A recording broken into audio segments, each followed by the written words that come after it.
it seems like you've always been attracted to the guys that are still in the streets to a certain degree. Do you think that's a fair statement?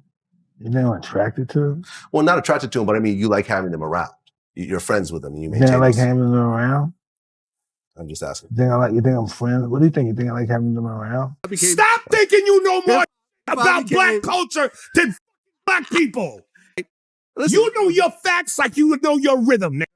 DJ Vlad in his career has sat down with many artists to peel back the layers of their public personas. And his channel is as biased, polarizing, provocative, and controversial as it gets. The Ukrainian American is a bona fide instigator. However, not all interviews go smoothly. From rappers to actors, these guests made sure to give Vlad a piece of their minds. Tsusurf. You're in a room and you just peek back and you see what we doing, but you know what we doing. No, there's no telling, period. There's no telling. There's no. I'm a civilian. You're a civilian? Yeah, you shoot or rob me, I'm telling. I treat you like that, Vlad. I'm not gonna lie. It is what it is. I hold you up to a high standard. I'm living my truth. You know what I mean? I hold you up to a high standard. I'm not gonna go shooting back at you. You got a couple indicted. No, I didn't get anybody indicted. You got a couple niggas. I didn't get a single person indicted. Who did I get indicted? Who did I get indicted? I ain't about to open another indictment on who you indicted. My name is on no paperwork. Nobody got indicted. Realistically, it's a such thing as bait. Like it's a such thing as bait. You're a baiter. You feel me? Like you're a baiter. So of course you wouldn't take the bait for. You wouldn't say I got anybody indicted, but you fish. No. You feel me? You fish, and some of some of my peers and some of the people that sat in this seat aren't. I wouldn't say smart enough, but you feel me, aren't fast enough, aren't witty enough or aren't intelligent enough to know when this bait being swung their way or when they're supposed to dip the bait, type shit. So hell yeah, you're definitely, when they say unknown CI, like it's you didn't do it, but hell yeah. I mean, I don't work with the police. I don't cooperate. No, of course not. I don't take the stand. I don't. If police ever try to seize any sort of footage, I would deny it. I would fight it. Vlad tried hard to deny that he works with the feds, but Tsusurf had to let him know he was a baiter and a trickster for guests who weren't fast enough to see what he was doing. Tsusurf handled the situation like a boss for sure. You don't got to. Go straight to YouTube. Yeah, whatever. You're right now you're wearing a microphone under your shirt. There's another microphone pointing at you and two cameras pointing at you. That was up to me. Whatever you say is totally up to you. And when you say no comment, I go on to the next question. That I fully agree with you, but see, that's what I said. But when you said I get people indicted, I don't get anybody indicted. I don't get nobody indicted. I'm gonna put my foot down on that one. Nah, listen, I respect it. I respect it. You feel me? Like I respect you. And I'm not saying that like you don't sign nobody paperwork. You understand what I'm saying? But from a consumer standpoint, from somebody that's in the street, like in a certain world, and you sit back and you watch somebody, like you're a trickster. Like you could like. You think I trick people? A person that isn't fast enough to keep up with what's going on, a person that can't speak, that everybody doesn't speak well. Everybody doesn't, when the light's on, everybody isn't, So granted, a motherfucker sit here on their own. Well, a person could get tangled up in the Vlad TV interview. Well, I'll put it like this. Some people that have interviewed with me have gotten arrested after the fact. Mike Tyson. You've always, you talk about your relationship with Zip. Zip is kind of a very interesting figure. Zip was kind of the go-between between like Puffy and all the Southside Crips. Maybe. What is it, here you are, this multimillionaire, and, it seems like you've always been attracted to the guys that are still in the streets to a certain degree. Do you think that's a fair statement? You think I'm attracted to them? Well, not attracted to them, but I mean, you like having them around. You're friends with them. And you think I like having them around? I'm just asking. You think I'm friends? What do you think? You think I like having them around?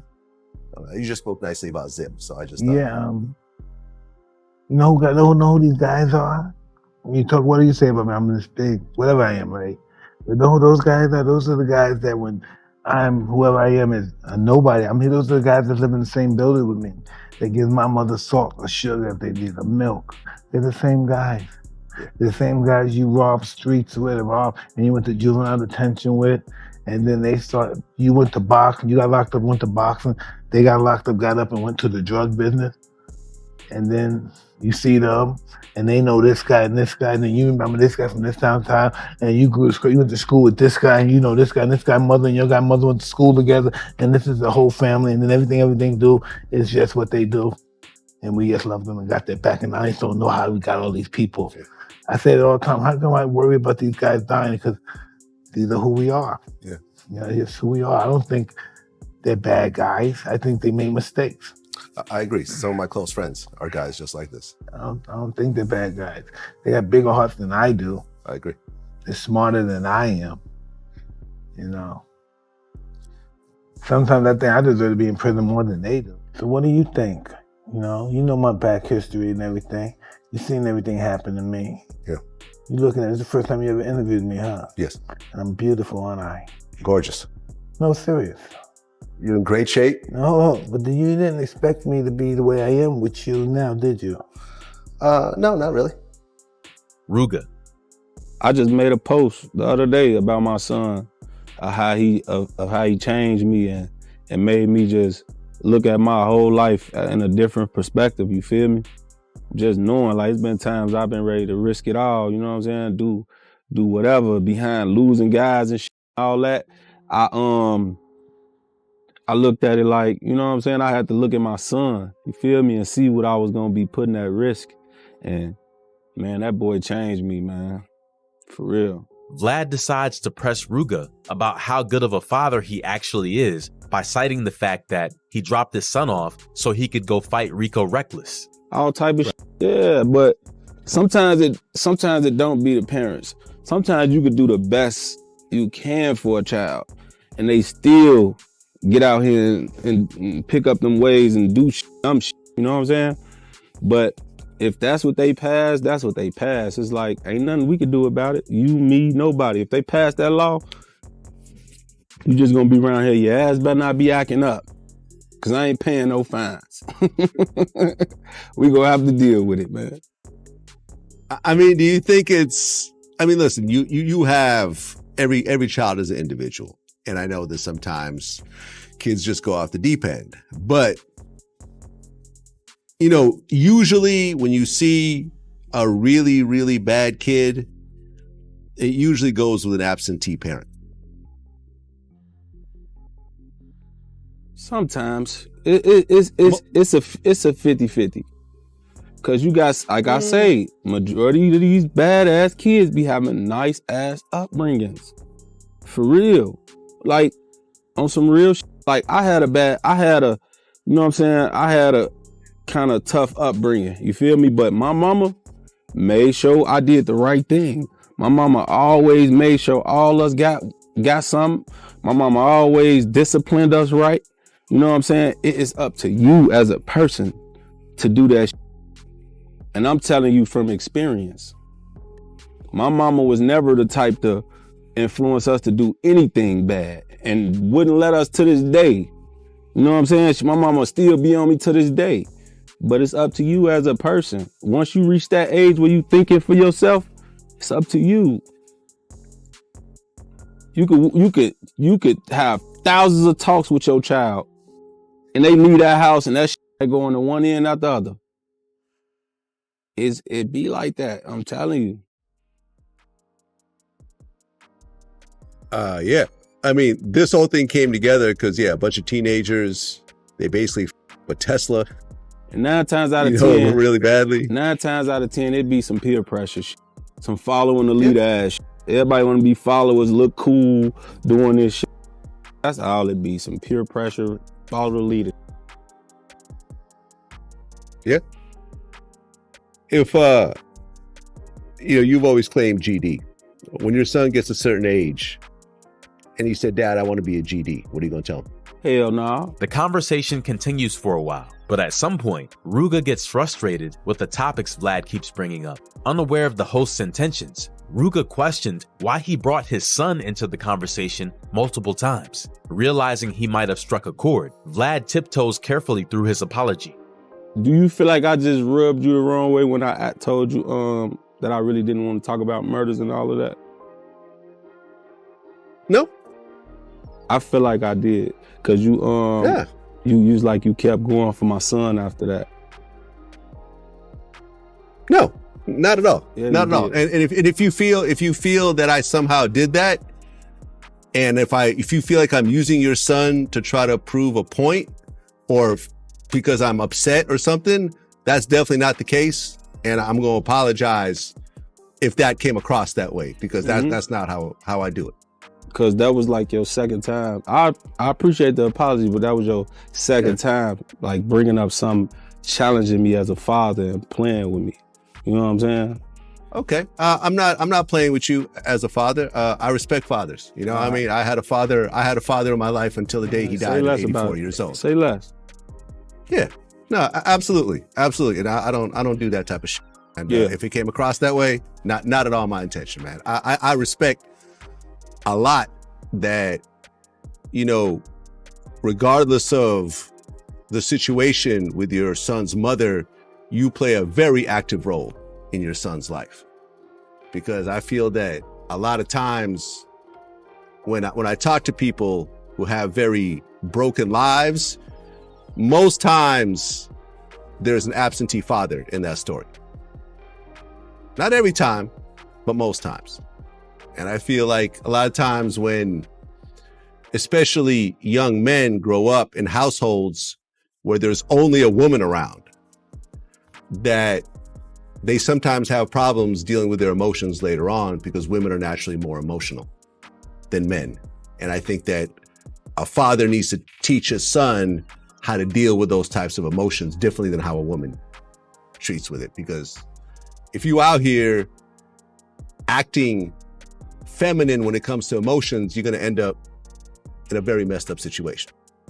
So I respect what you're doing. The fact that, you know, I love when you said, oh, I'm taking my son to a boxing class. I'm like, oh, that's dope. Like, I dig that. You know what I'm saying? So when your son gets older and he's going to get bullied, because everyone gets bullied as a kid, you know, he at least will know how to handle himself. He won't have to be running to the teachers every 5 minutes.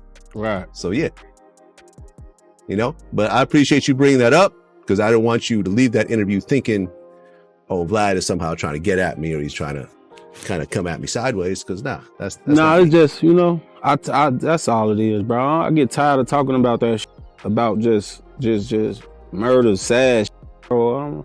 I'm at a different point in my life, you know what I'm saying? I'm happy. I feel good. You know what I'm saying? I don't want to feel sad right now. You know what I'm saying? That's all. That shit make me sad. I don't want to be sad. I want to be happy, man. 03 Greedo. I just don't want nobody comparing me. I don't think nobody likes that. You feel me? Kobe want to be Michael Jordan, but he don't want you saying that shit. He don't want, like, you know what I'm saying? Everybody want to be Jordan, but nigga, don't be calling me no Jordan. You feel me? I'm Kobe Bryant. Right. You know, I was surprised. I remember I had a conversation with someone that I was surprised that Carmelo signed with Team Jordan. You know what I'm saying? Like, he has a Jordan shoe. See what I'm saying? Where it's like, Carmelo kind of stands on his own. Like, I was surprised he did that. You see what I'm saying? Shout out Carmelo. I ain't touching that. You ain't touching that? All right, well, I'll say Carmelo. So I just don't think I want to say nothing to that. Okay. I'll say it. Yeah. You know what I mean? Not Carmelo. Ever since he came in the league. So I don't want to say what I don't want to talk about that. I mean, they got a lot of people upset. When you talking about people's idols and so forth, I've said that Nas, an artist of his caliber, is the worst beat picker of all time. I've said that lots of times. You out of your mind. I've said that with Nas's producers. No, you're tripping. You think I'm tripping? Bro, the man picked Ether. The man picked Got Yourself a Gun was ridiculous. The man picked one mic. What's that one where he was what's that one and it was outside? As day comes and night falls, for the rest of my life we miss y'all. What? You got your mind. That nigga got hot beats. Nas is one of the best. Here's the thing. You can't be talking about Nas in here. You out your mind. Well, I felt Illmatic was a perfect album. That's what I'm saying. And sometimes when you Nas is he's just crazy, man. You can tell he's crazy, and he cares about people. He cares about the world, and he wants people to know. He gets boring at times because it's preachy. You feel me? But don't you ever disrespect Nas. Don't you do that in here. No. Oh, no. You won't do that in here. Oh, no. All right, man. Well, listen, man. Congratulations. I never knew that I Nas so hard, but I definitely was offended when you said that. You were offended? You disrespect Nas. I'll take this off. People really get angry when I've said that. Don't do that, bro, because Nas is hard, bro. And Nas is like me, pure, man. He just like want to help people. So I understand what he wants to get across. AriesSpears. What was the quote? What was the actual quote? There was no hip hop songs that went #1 in 2023 until For the whole year. For the whole year, yeah. Now, when in my era did that happen? Oh, #1 hip hop songs, your era? Hip hop songs were not going to #1 at all in the 90s. Ever. In the 90s and 2000, there were no #1 hip hop songs? Very few. Hip hop was not dominating, was not pop music. It was the #1 form of music. Not in the 90s, it wasn't. Absolutely not. Rapping hip hop? In the 90s? In the 90s. You're bugging. No. So when was it the #1? Apologize to me. Apologize. Hip hop became. Stop thinking you know more about became- black culture than black people. Here we go. So you're actually right. Listen. You know your facts like you know your rhythm. Okay. Out of here. Hip hop became a best-selling genre in the mid-90s and the top-selling music genre by 1999. So by 1999, it became the top-selling genre. Okay, but prior to that, you telling me no #1s? Now you're talking about songs or albums? Because a lot of albums would go #1. Like, for example, I think like NWA would go #1, but the songs itself. Give me both. Give me both. #1. Mr. Tight Fingers. All right, I'm wrong. Okay, so here we go. I'm going to break it down for you. So the first. Wrong on both accounts of one. Excuse me? Wrong on both accounts of one. Album versus songs. Well, no. I've always said that albums would go #1. So songs, you're wrong. I'm talking about songs. And you were wrong about the genre being #1 too, right? That's right. Don't you ever say another word to me, dude. Okay, so the You're a first. troll. No, I'm not a troll. I sometimes not get. I don't get it right sometimes. But you think you get it more right than me. And this is just my pigmentation. Hey, going to a Klan rally, I'm not cool with. Me being Jewish, I don't the Klan. Yeah, I would not go to a Klan rally. The difference is, unless you show up to Klan rally with a yarmulke on and some Hasidic curls, yeah, you can blend in. Ali can't. I can't blend in because people know that I'm Jewish. I'm a How public would they figure. know? Because they know that Vlad is Jewish. No. I'm a public figure. If you as a white man, what? He did not come in as a random black guy. He didn't. You don't see the difference between black and white? Guy did not show up to the You Klan don't see rally. the difference between black and white? You can blend in. No one knows you're Jewish unless you say it. Listen, Muhammad Ali did not show up to a Klan rally as a random black guy. He showed up as Muhammad Ali. They're like, everyone, we're introducing the champion of the world, Muhammad Ali. Everyone in that audience and knew that's exactly the only who it reason was. why that not alive. But you being, why did he go there in the first place? being Vlad, not Vlad, a famous personality, just Vlad. Mm-hmm. You could go to a Klan rally and nobody's going to look at you and go, let's hang this Jew. I am going to a Klan rally. I would never do it. The Ku Klux Klan. Not Ali. You're not a showman. You don't have the. I'm not a showman? No, you're not. I have a TV show. I have a YouTube channel with millions of followers. Why are you sitting on the other side of the camera? I sit on the other side of the camera. I do interviews, don't I? I've been on No Jumper. If you're a showman, I've been on Breakfast Club multiple times. If you're a showman, you should be sitting where I'm sitting. We could do the interview like Ali and Howard Cosell, side by side. Okay, it's not my style of interview. Okay, then you're not really a showman.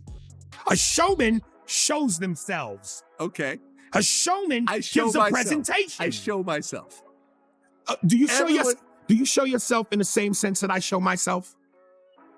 Is your career? I don't do stage work, so no, I do not. You don't do any kind of real camera work. Do you do TV shows where you're in front of a camera? I've been on TV shows. You've been on. Is that your career? No. Is that your bread and butter? No. Being a movie guy in front of a camera? No. All right. Doing stand-up, is that your bread and butter? Nope. The f*** are you talking about? I'm a showman. This is what I do. You're more of a showman than I am. All right, thank you. But I have And more- Ali is more of a showman than you. Yes. So that's why. Then both of us. So then that's why he would do what he did. Okay. All Come right. on, man. You spitting in the wind. If you want to run with that, you can run with it. I don't have to run. In another interview in 2022, DJ Vlad and AriesSpears got talking about black culture when they talked about Kanye West's influence on other arts besides music. It's Virgil. Who's Virgil? You know who Virgil is? Virgil No, Abloh? I don't. The Off-White guy? You never heard of Off-White? No. Off-White was one of the biggest clothing brands in America, if not internationally. He became the creative director of menswear at Louis And he's Vuitton. black. Well, he died about a year ago from cancer. Okay. But he was huge. You've never seen Off-White? Hold No. on, let me show you what it was. But how many black people? Wait, hold on. Oh, This go is ahead. actually important because All right. this is I'm, actually, I'm asking you though. this- Why this you is a- pull it up? this is Why a you, big figure. why you pull it up? How many people? You never seen like these sneakers that have like the tags on them and stuff like that? No, you never seen No, this? ever. Okay, But how many anyways, black people you think know of an Off-White? Know that name? Every black person I know knows all about Off-White. Well, you talking about the black? You talking about street black people? I'm talking The about common black person? everyone. Off-White are like the most Name some of sought, the. Hold up, sought after Nike sneakers that they make. Vlad. I know you like to think you have your finger on the pulse of the black community. Everyone, trust me, everyone in the Vlad, comments let knows me about talk. Off-White. I'm gonna quote something that people say Okay. about your show. Okay. Shut the fuck up and stop talking over people. Okay, go ahead. My question to you Go is this, because I know you like to think you have your finger on the pulse of black culture more than black people. So my question is, name some of the black people that know Off-White. Every rapper I know. Okay. Stop right there. Okay. Every rapper you know. Yes. Do you think that the mainstream of black America gets a chance to know every rapper you know?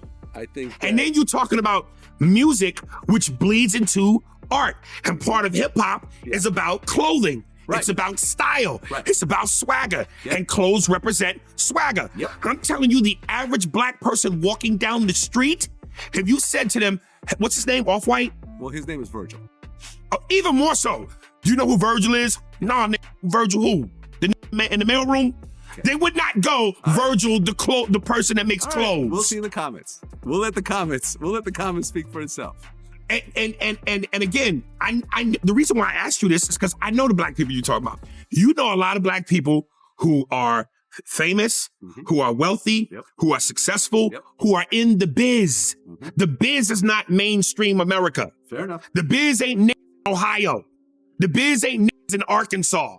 I guarantee you niggas in Arkansas and Ohio and everywhere else in the country have never heard of Off-White. Okay. We're going to see in the comments. No, I know. You know why I we're know? gonna Do see you the know why I comments. know? Ask me why I know. Why do you know? Because I'm black. Ugod. A common complaint about Vlad is that he acts like he holds the ultimate knowledge of street life and black culture. Vlad and his know-it-all attitude was checked over and over again by Ugod of the Wu-Tang Clan during their interview. Even at the very start of their conversation, you can tell Ugod had no interest in appeasing DJ Vlad. All right, here we go. Ugod. Welcome to Vlad TV. What's up, big man? Everything good, man. Huge, long time fan of you, man. Yeah. So here you are, and you knew both these guys beforehand, right? Yeah. So you guys are all hustling, and then two of you go and get record deals. Well, RZA came back to the hood and just a two, and they came back and yada, yada, yada, came back, got their wolves, got their goons. Now, during the time, though, you were hustling. You asking me or you telling me? Well, I mean, I've seen your other interviews, so I guess I'm asking you, but I kind of already know the answer. Yeah. So the Wu-Tang Clan starts to form, and you guys start to work on the first project. How much of it did you actually see come together? Because at one point you end up getting locked up. You know the damn story, Vlad, man. Stop acting like you don't know the damn story, man. You know I was locked up. Okay, no, but I'm saying before you got locked up, was the whole album done? Ugod's frustration and irritation is as clear as day as he impatiently walks Vlad through the story, checking the host on basically every question thrown his way. You actually started off. When you put that together, did you think it was a hit? Did I think it was a hit? I just put it together, man. And I just did my song and I did my little piece and I kept it moving. I don't think, I just do. Okay. When you heard the whole album get put together, did you think that this was going to be something as big as what it became, or was it just another cool project? Whatever, man. I don't understand why people even ask that, man. You just do the work and you just put the work in. Whatever happens, happens, man. As an artist, I don't see no artists out here sucking their own dick until this shit becomes successful. You know what I mean? Or until it becomes successful. Steve Rifkin didn't know it was going to be that successful neither until it hit the fan. So after it hit the fan, that's when we started realizing that this was going to be bigger than what it was going to be. Why did you guys decide to do a double album?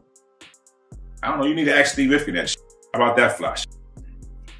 Okay. Ask him why he wanted to do a double album. You keep asking me that. Did you know how big you was going to be, motherfucker? Huh? Did you? No. And until you did the damn shit, didn't you?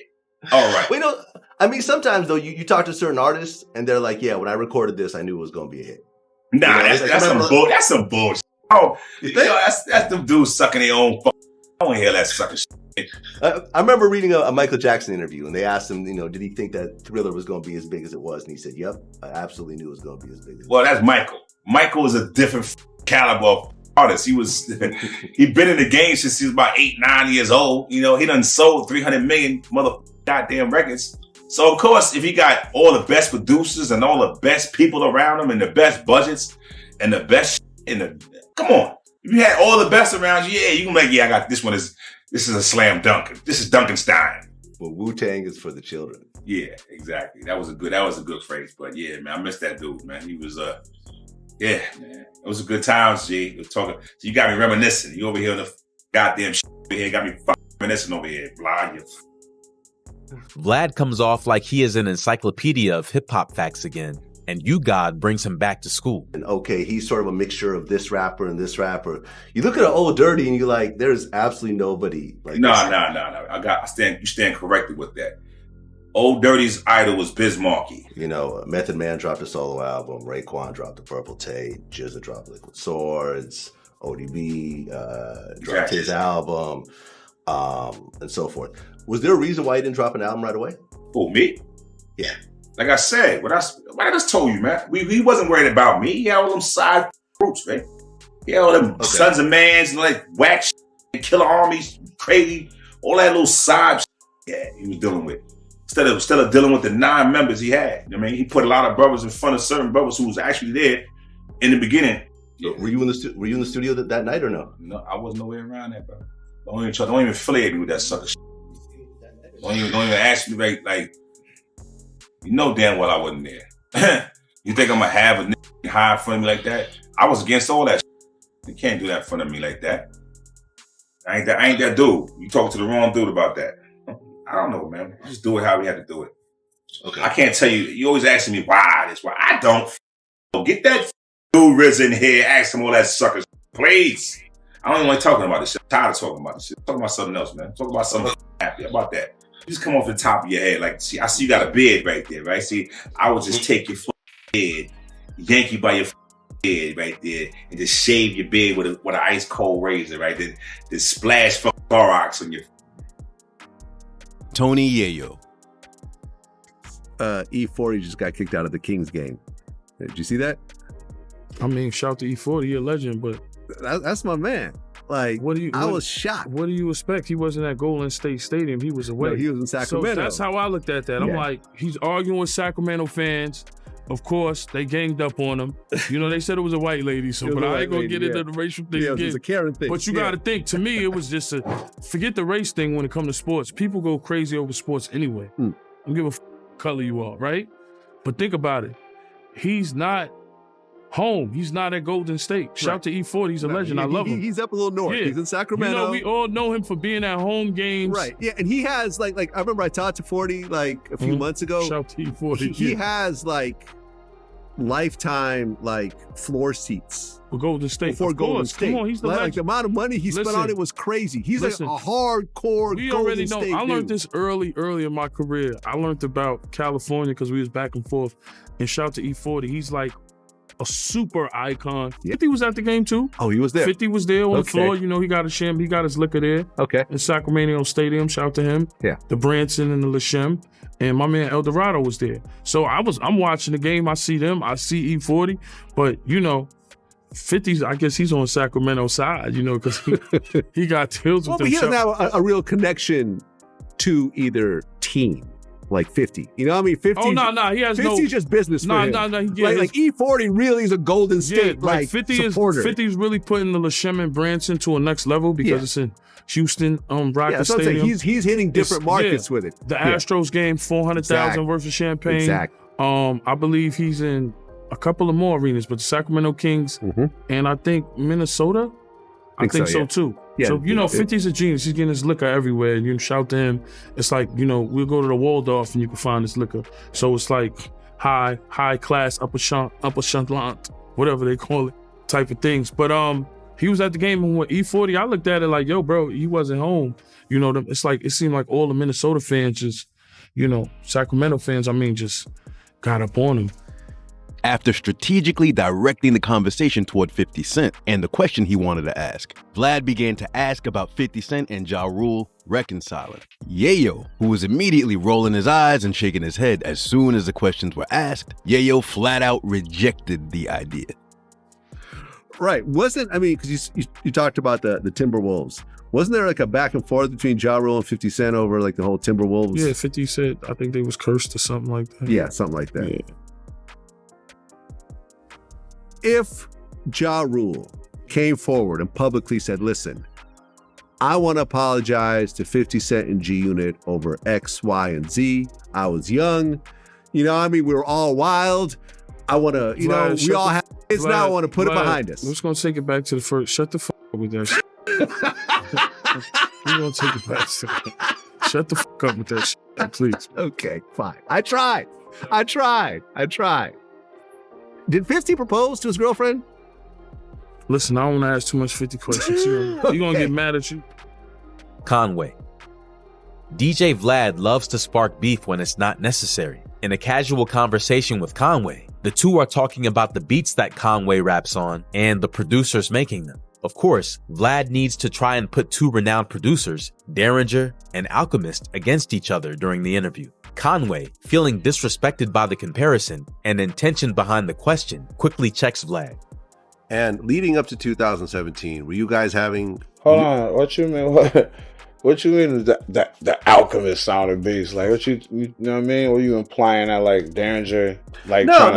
You know what I mean? Copycatting Alchemist? No, I'm not saying that. But it's like when I think of a dark sounding beat, the first person I think of is Alchemist. Yeah, but I'm telling you Derringer. I'm talking about Derringer, and you threw Alchemist out there. That's why I kind of. You're right, but my bad. I didn't mean to downplay what he said. Yeah, no, it's Griselda over here, baby. No, I feel you. I feel you. I guess I was just thinking of the Tana 3 project. No shade to Alchemist. That's my brother too, but we talking about Derringer. Me and Derringer, we make that marriage. Fair enough. You know what I'm saying? Fair enough. I didn't mean to downplay what you was asking was the last question. No, on some real I wasn't trying to downplay it. I was just thinking overall. It just felt like you was trying to insinuate something not at all. My brother Derringer. Not at all. Godfrey. Right. Well, you're not talking about me. You're talking about. No, I'm not saying you don't like black people. I think you like black people. I love black people. I love black people. Sincerely. You sincerely love black people. Sincerely love black people. You sincerely love. Okay, check this out. Yes. If you've dated black women before in your life. Many. So the fact that you dated them. Yes. Did that make you say, "Oh, I love black people because I date black women," or did you, if you dated a white woman right now, would you still love black people? Ooh, got you. Because sometimes because if you didn't, that means you were doing for fetish reasons. Well, before I dated black women, my best friends were. It was a good attempt to set Vlad up for a fail, even though he took the safe route and listed his accolades of black friends and ex-lovers. We're black. Your best friends were all black. I'm just.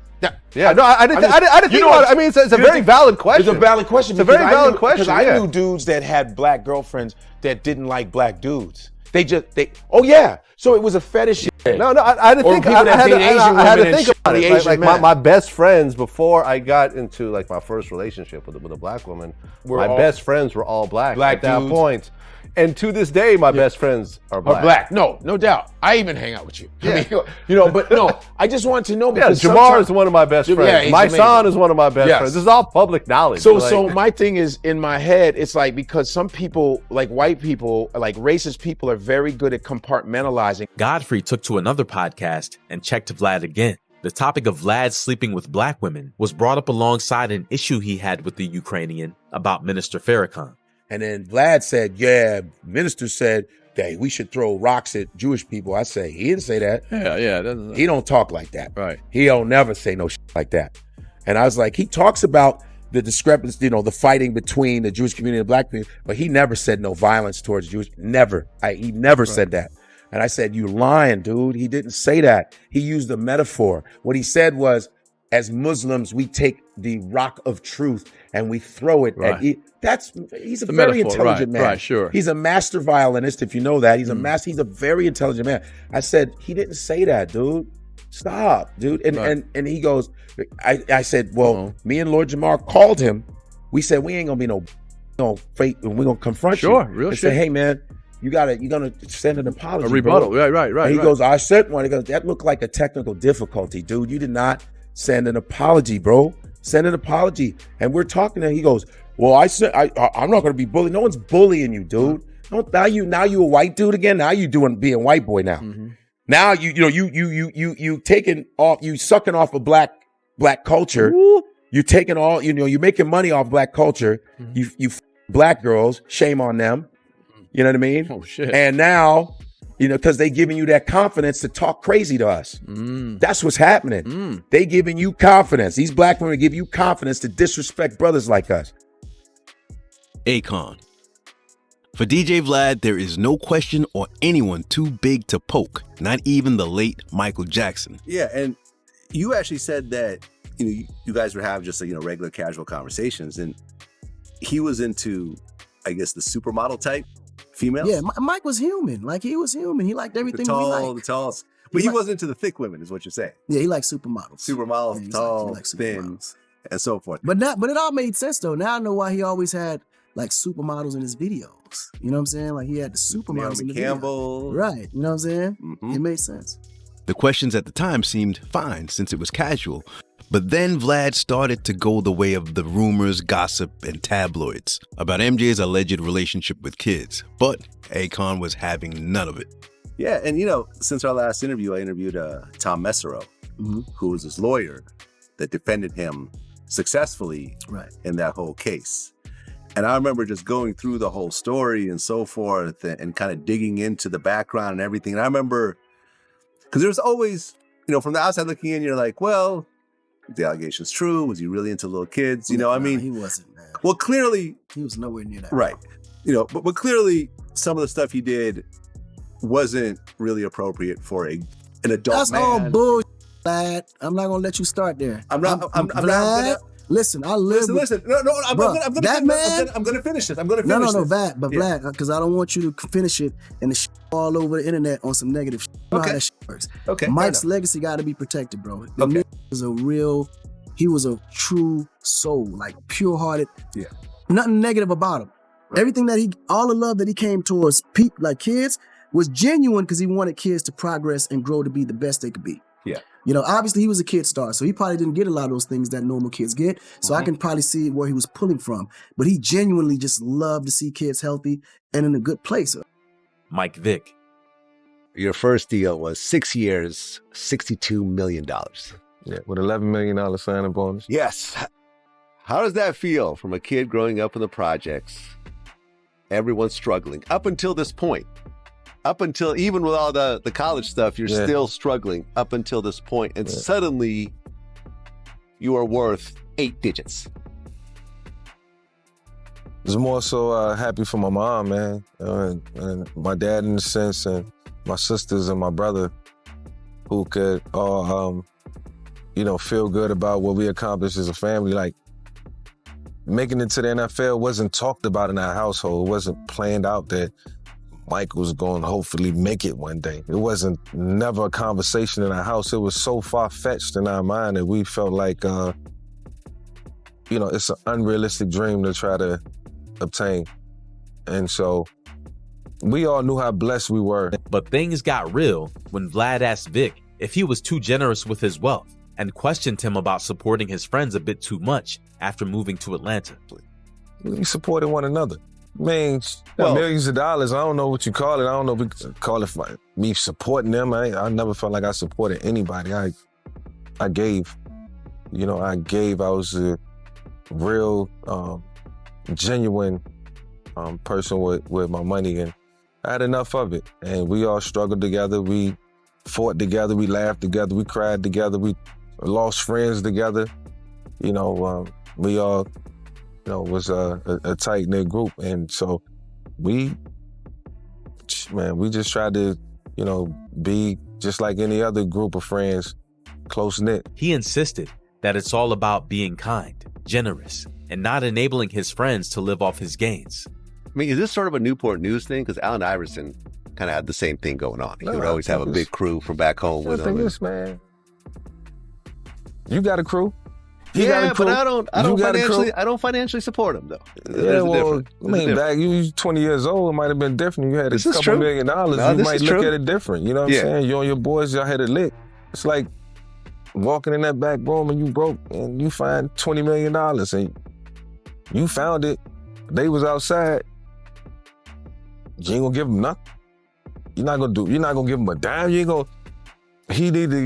got a kids and he trying to get an apartment. You're not gonna help him. It's a tough situation. No, it's not a tough situation. I don't think it's a tough situation. I've dealt with it. I've dealt with friends, and it's always. I don't think it's tough. It's always they're your best friends until the one time you tell them no. That's the truth. And then it turns very, very ugly very quickly. Cool. I didn't have to tell them no on a lot of occasions, and they didn't have to tell me no. Okay. And I knew at the end of the day, with anything, a majority of them had my back in any situation. So it's a respect level, man. Like, I don't value $1, I value, loyalty, I value respect. Benny the Butcher. Yeah, that's legendary. In trial. That's legendary. In trial, he beat a Fed case. Real Like, you just don't see that, but he spent like $10 million to beat it. So,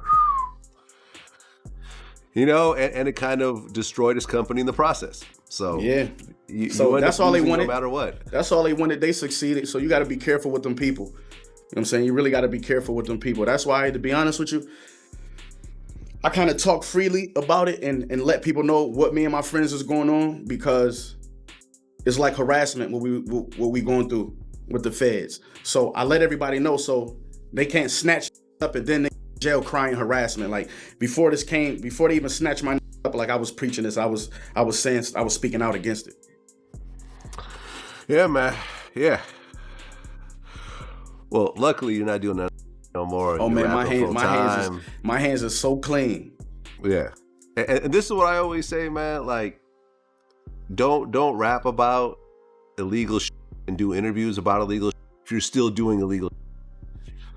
Mm-hmm. If it's all in the past. But you know what? You make it so like, you know what I mean? They can't help it. You know what I'm saying? You got the platform, you got a dope platform out, and it got a lot of views. And man, a lot of my brothers can't handle that. You feel what I'm saying? And that started with them though. You know what I mean? But a lot of them can't handle that.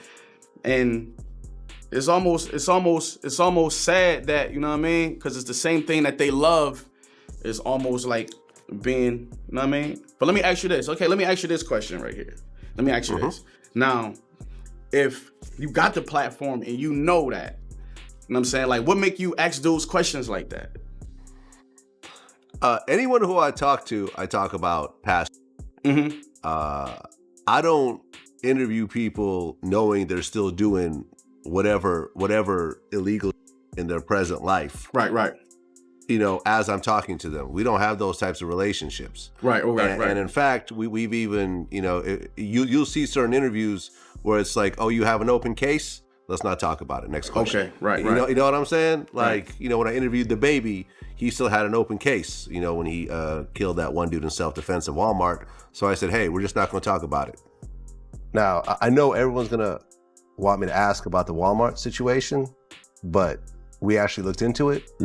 and we saw that it's still an open case. Right. So therefore, I'm not gonna ask any questions about it whatsoever. Sometimes you'll see that he seems less interested in the music and a little more interested in alleged criminal activity. PeeweeLongway. I mean, you've been putting in some work. Trying my best, man. You know, I ain't gonna let up no time soon.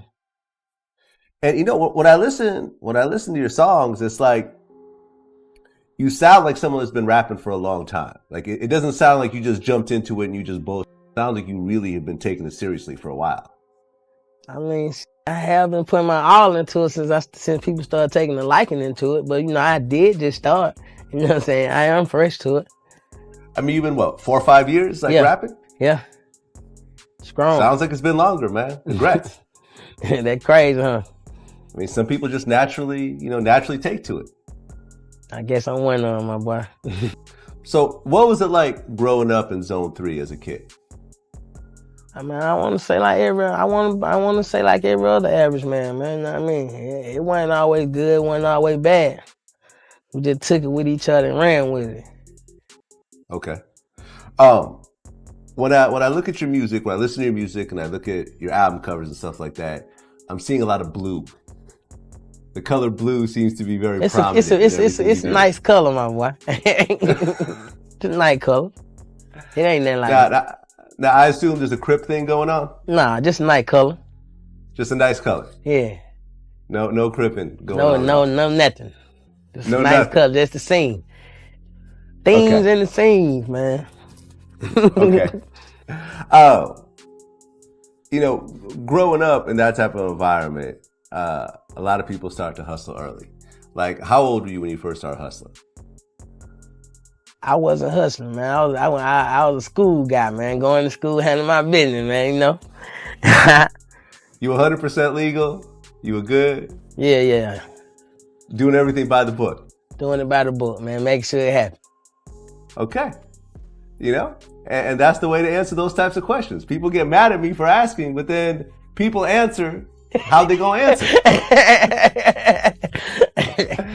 You know what I mean? So when I get that type of answer, I respect that type of answer. Right. You know? And for all the future rappers out there, y'all don't have to answer my questions. Y'all can answer it like PeeweeLongway saying that, you know, I ain't affiliated with none of that shit. I don't do none of that shit. I'm just a rapper. Right. Pee-wee tiptoes around the questions like a boss, and you can tell he definitely did his homework and prepared for this interview. I was watching a Noisy special with Vice. And there was one part in particular that everyone was talking about. And that was when you came out the car and a pint of lean broke on a cop's shoes. What the hell you got going on? We on Vlad TV, man. We talking about Vlad, man. Next time I ride around with you, man, I'm seeing out that one pop out the car when I'm jump out the car with you, man. Let me see you even wrote a song about it. I did, guys. I think you did. What song that was? It was on Mr. Blue Benjamin. You said busting a whole pint on their feet.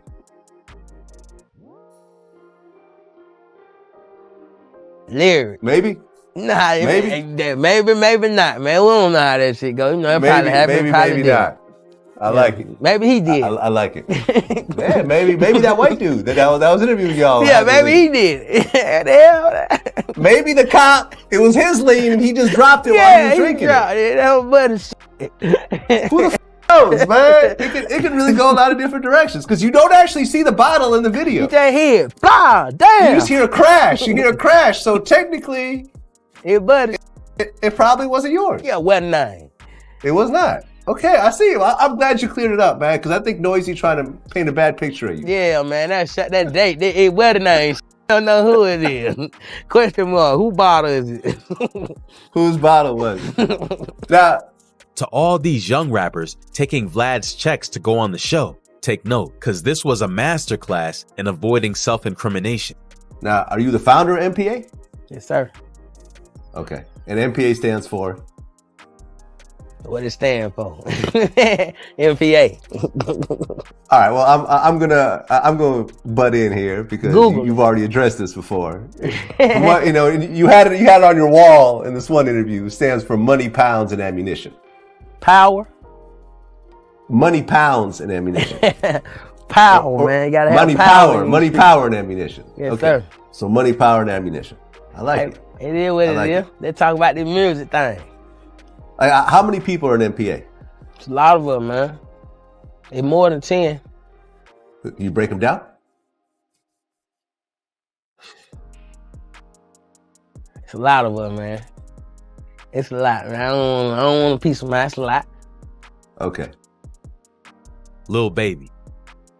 lilbaby is another rapper who has always accused DJ Vlad of being a snitch, and he had this epiphany during an interview. Even though it wasn't really a check, it's funny to see lilbaby catching on to Officer Vlad's tactics on camera. At first, lilbaby sat down, thinking it was just another interview. Up and coming Atlanta stars in here. lilbaby, what's good? What's up, my brother? How you doing? Everything good, man. I'm seeing the buzz like growing out there. The songs are doing numbers. Like, congrats on what you're doing. I appreciate you. I appreciate everything. Most definitely. Appreciate you for having me. Vlad eventually evolves the conversation into an interrogation and asks lilbaby about a fight he had while in prison. Prior to this incarceration, lilbaby had been dealing with various legal issues related to drug charges. One of these arrests led to the probation that he later violated, resulting in the 2-year prison sentence.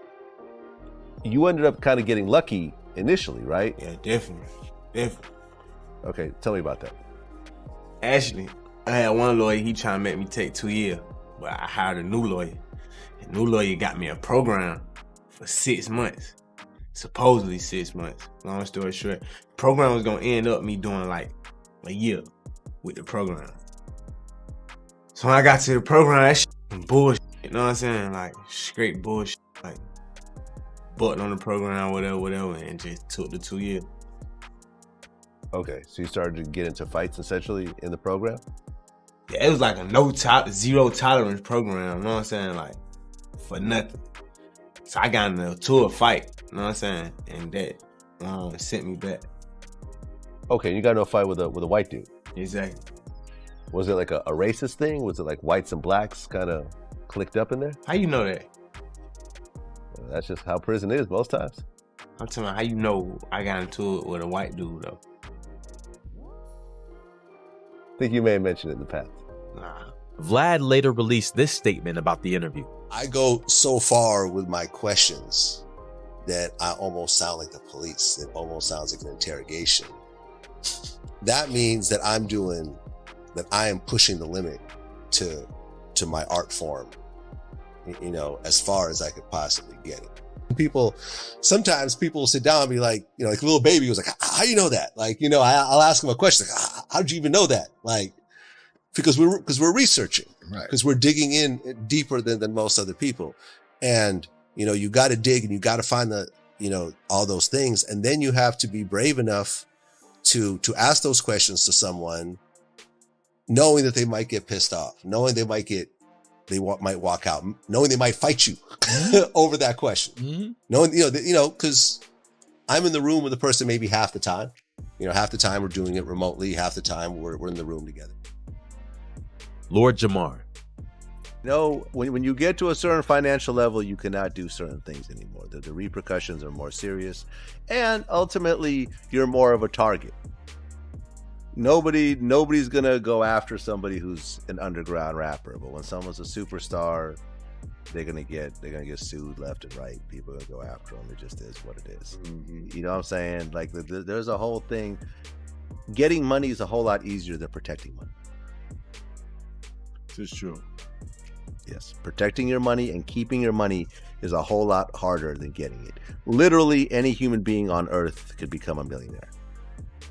Literally, any single human, doesn't matter what part of the world they're from, doesn't matter their age, their ethnicity, their intelligence level, their religion. They could be mentally retarded, they could be smart, dumb, it doesn't matter. Relax, What I'm saying you're is oversimplifying things right now. I hear what you're trying to say. Listen, but anybody, if we really got into the debate, what I don't have time for today, We can go on your other channel one day and have this whole financial debate about who actually has access to wealth and Okay. and who No, really that's doesn't. not what I'm saying. You see what I'm saying? Right, but listen. It might No, but seem listen. that way, Vlad. No, but listen. that is not true. Then Vlad tried to defend himself by saying anyone can win the lottery as his reasoning behind his statement. Then he goes on by citing Willie D's comments from his previous show about someone flipping $10,000 to $1 million. A lot of people don't go through shit like that, Vlad. Like that's Fair not enough. normal. But when Willie D was here, interviewed with me last time, he said something interesting, and a lot of people debated it. But he said, I don't care who you are. You may be the poorest person in the world, but at some point, you're gonna come across some kind of lick where you're gonna get a $20,000 lick or a $30,000 lick. You can become rich even with a $10,000 lick if you normally, your normal expenses are typically $1,000 a month or whatever, and you come across 10,000. If you're a disciplined person, you could take that and make yourself a millionaire. Yeah. If you got 10,000, all you got to do is jam that 10 times and get you 100,000, and whatever you did to get 100,000, do that 10 times. Now you're a million. Lordjamar countered him again. My Google stock. How are we flipping this and still living, like paying our rent, and eating food, right? Is it easy? and to buying flip? clothes? No, How no, are we doing but- that? How are we doing that when all we have is 10,000? Yeah. How are we All flipping I'm saying 10,000 is- 7 times to make this money and still living my everyday life? Please explain that to me, Vlad. The way you do it is that the money that you're investing, you never touch. You don't cash How out do part. I live then? You're not hearing me. How By do I having a pay job. my But- rent? but How do by I pay for having my a- phone bill, my gas, my electric, my cable?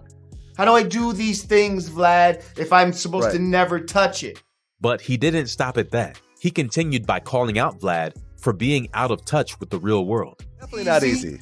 It sounds definitely easy not on easy. face value, but when we put it into practice, into the real world, and I'm not saying it's not doable, I'm just saying sometimes we oversimplify things, and we got to put it in the real world. And you, Mr. Tesla driving, living in Calabasas, whatever the you live at right now, I think you're starting to be a little bit out of touch from the average man. You understand what I'm saying? Who doesn't have a lot of the resources that you have, and you feel like, oh, well, all you got to do is flip it. For some people to even find the idea to flip this money and to risk damn near all they have on an idea that might not work is crazy talk for a lot of people who don't know where their next meal is really coming from, who are living paycheck to paycheck. You want me to take now this hard-earned 10 grand that I've saved for years, and hopefully I could flip it 7 times without selling drugs and without, you understand what I'm saying? Just with a great idea. Vlad said I can do it. It's not that. Nah. See, this is where you have what I would like to call white man optimism. I feel you, but and when they change the rules in mid, I'm in mid gameplay, and you change the rules on me, really? See, you haven't had that experience. Like, you see what I'm saying? Like, it's hard for you to even wrap your mind around some of these concepts. So I'm just trying to say, as a black man in America who knows how to get down, who knows how they'll keep moving the yardstick. They'll say, oh, you got to make it here. And then when you get there, they move the line further. You see what I'm saying? Like, where you feel like, well, all I got to do is strive to get to the line. And once I'm past the line, I'm good. Like, we all should strive to get to the line. Yeah, we should. But it's just up when we get to the line. Sorry, you got to go a little further. Recently, Lordjamar was featured on the Uppercut podcast and had this to say about Vlad. Is he a culture vulture to you? Yes. Yes. Yes. Yes. And it's like, what's his skill set? Like DJ Vlad, have you ever seen him DJ? He said he used to. He used to make Have you ever seen him DJ? No, All right, no, never seen him. Me neither. Right. Me neither. He said he had You know what I mean? one of the. He makes videos, man. Juelzsantana. During an interview with Juelz, Vlad brings up the moment during which Jadakiss snatched Santana's signature bandana at the 2022 Dipset Versus battle against the Lox, referring to it as a disrespect. Rapper immediately shuts it down, explaining that he didn't take offense to it. Juelz wouldn't let Vlad turn a harmless exchange into a manufactured beef. It's crazy watching these videos and seeing the sneaky ways Vlad tries to steer conversations with his guests. They need to be careful when coming on his show, because Vlad will try to get you in trouble in a multitude of ways. And with that, we have reached the end of this video. If you enjoy this type of content, let us know. Or if you want to see a video about something else, drop a comment and we will add it to the list of videos. We are going to be dropping even more content every week, so hit that bell to get notified about our uploads. Make sure to check out these other videos and please help us by liking, sharing, and commenting. Thanks for hanging out till the end. We appreciate all your support, and as always, we'll see you in the next one.